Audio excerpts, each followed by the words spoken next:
Hello and welcome to Box Office Receipts. I'm your host Tyler Callahan, and we got another busy week in Hollywood.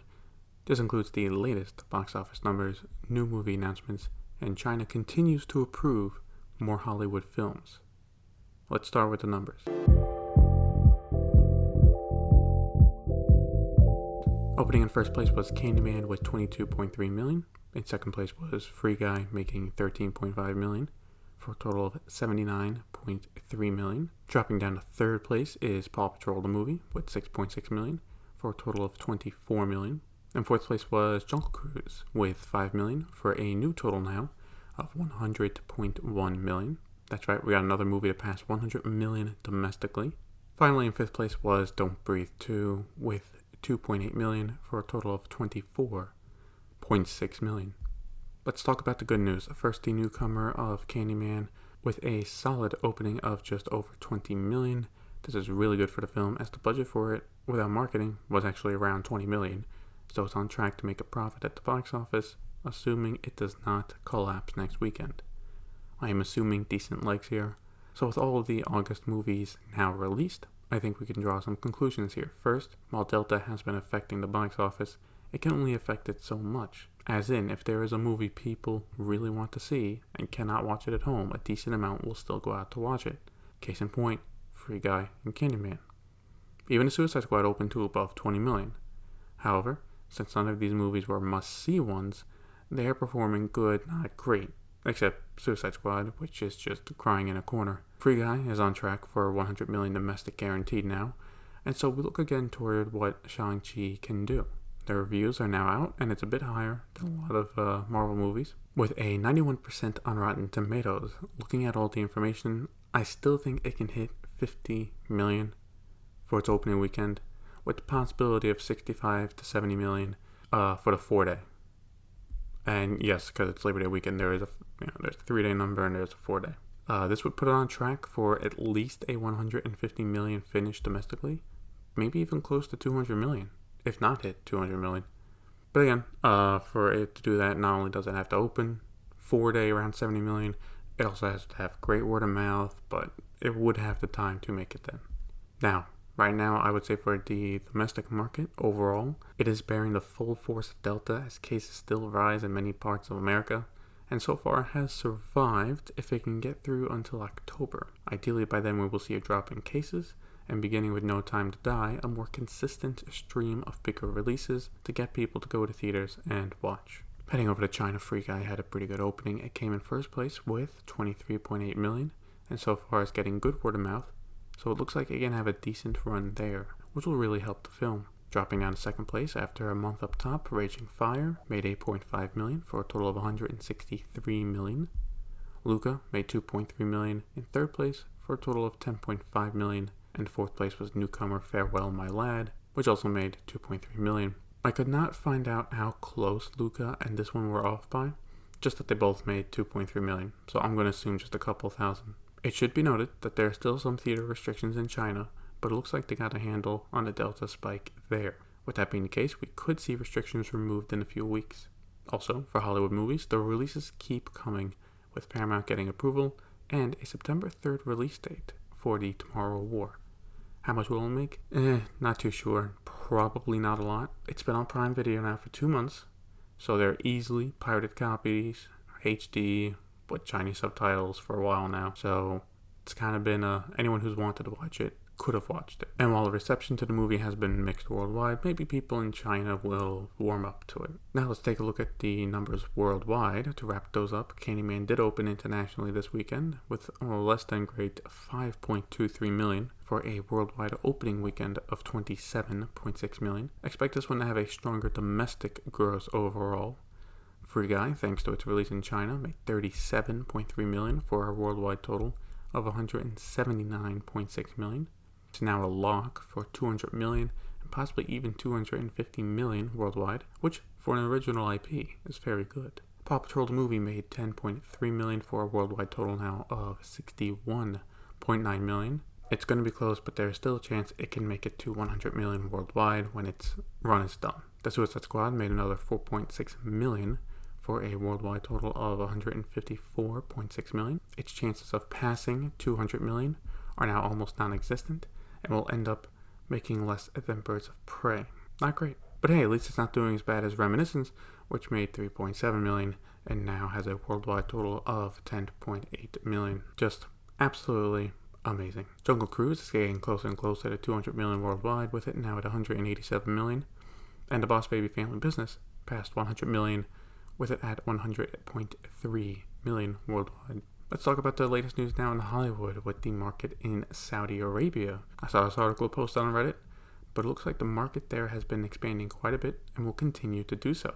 The big chain there is Fox Cinemas, which has 14 theaters of 149 screens in total around the country, with 9 theaters in the capital of Riyadh, with plans to open a 15th theater in a different city later this year.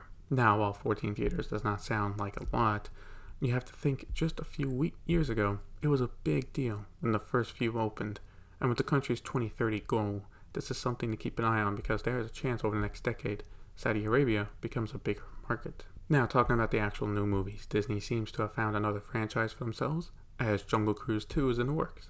The Hollywood Reporter has the exclusive on this, and it seems like they are planning on bringing the whole band back together. Dwayne Johnson and Emily Blunt will be coming back to star in the film, with Michael Green, who co-wrote the first one, coming back to write the screenplay for the sequel. While not locked in yet, Disney is also working on bringing back director Jamie Collet-Serra, so I think this is not a surprise that's happening. Even if the first movie makes a small loss overall, I think they know, considering how other studios have fared this year, Warner Brothers, that so far they have been pretty successful in at least recouping their costs, and in normal times would have done better. I'm talking specifically Black Widow, Cruella, and Jungle Cruise here. Another reason why this and Cruella are getting sequels is that for the most part they are well received in movies as well. One thing to keep an eye on at Disney, now that they have run through most of their animated movies to live action ideas, is turning rides into movies.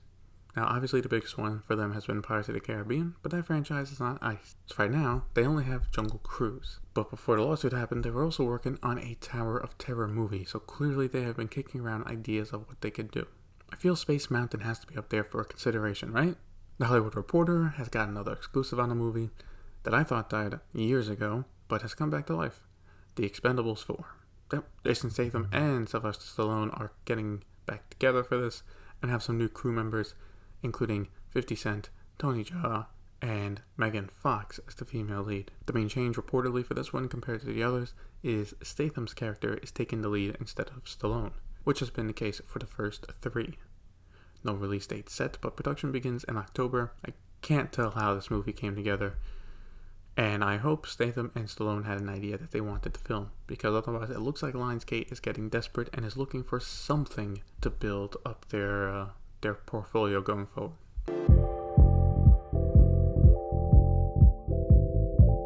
On to VOD Premium now, where we now know what's happening with The Green Knight in the UK. Thanks to Variety, with the exclusive, it's going for a dual release strategy, with it heading to theaters and on Prime Video the same day. That day being September 24th. As for why the push and pull with the movie in the UK, well, yes, it is an A24 film. A company called Entertainment Film, though, is actually handing distribution for it there and pulled it back in July. Since then, there have been discussions, and this was the end result. The report mentions that A24 was pushing for there to be some kind of theatrical release, so the dual release is what was agreed upon. Now, I do not know how many Prime subscribers are in the UK, but I assume it will not affect the box office much, since it has not made much here domestically, and it had a solid month of theatrical exclusivity. So we shall see. Apple's looking to buy another film with some big stars attached to it.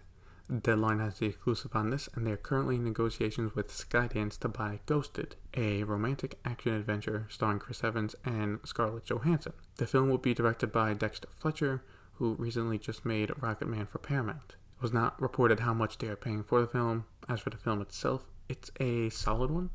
It's well known both leads are close friends, so they can easily have chemistry, and Fletcher is a good director. I wonder if there's something more to it, or maybe Apple just wants to line up some films that are more relaxing to watch. Right now, their current lineup of films are more serious dramas that are looking to get Oscar wins. The Hollywood Reporter has another exclusive, with this one being Netflix buying another movie. They are reporting that they have bought the latest Texas Chainsaw Massacre from Legendary Pictures. The film was already shot last year, so it is either completed or almost done in post-production. Nothing in the article states on why Legendary sold it or for how much, but I will tell you this, the movie probably sucks. I think Legendary knows it's bad, and Netflix wants a cheap horror movie, so they came to an agreement. Now how cheap, we don't know. The hook for this one, though, is that it's a lot like the last Halloween movie, where it is a direct sequel to the first one and continues after all this time. No report of a potential release date, but if the film is completed, look for Netflix to try and release this on or around Halloween. Finally, Disney is looking to clean up its streaming services a bit in the United States.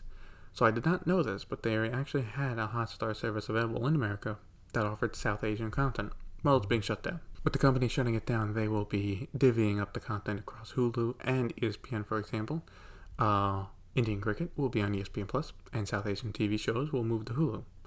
After the transition is completed, Disney will shut down the service toward the end of 2022, so it'll take some time. Now, for anyone currently a Hotstar subscriber, Disney will soon be offering you a chance to convert it to the Disney bundle, which includes Hulu and ESPN Plus, so you do not lose any access to content. I believe you can also get a partial refund if you bought ahead, for a yearly subscription and you choose to not switch over.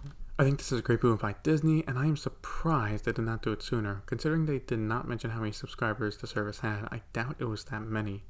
Otherwise, they would boast about it. But the reason this makes sense is to get American customers on more of an even footing with the rest of the world regarding their streaming services. Since Disney cannot do much with Hulu, but add content until 2024, this is one way to do it. And also with cricket, it makes ESPN Plus a more valuable sports service. Also, Disney does not need 4 separate services. The 3 they currently have makes sense. That's why they push the bundle heavily in marketing, not just one service. Because then you have access to everything. And that'll be it for this week's episode of Box Office Receipts. Question for the episode is, if you were running Disney, would you give Jungle Cruise a sequel? Curious what your answer would be. Let me know on Facebook. Link to the page in the show notes. Thank you for listening, and see you next time.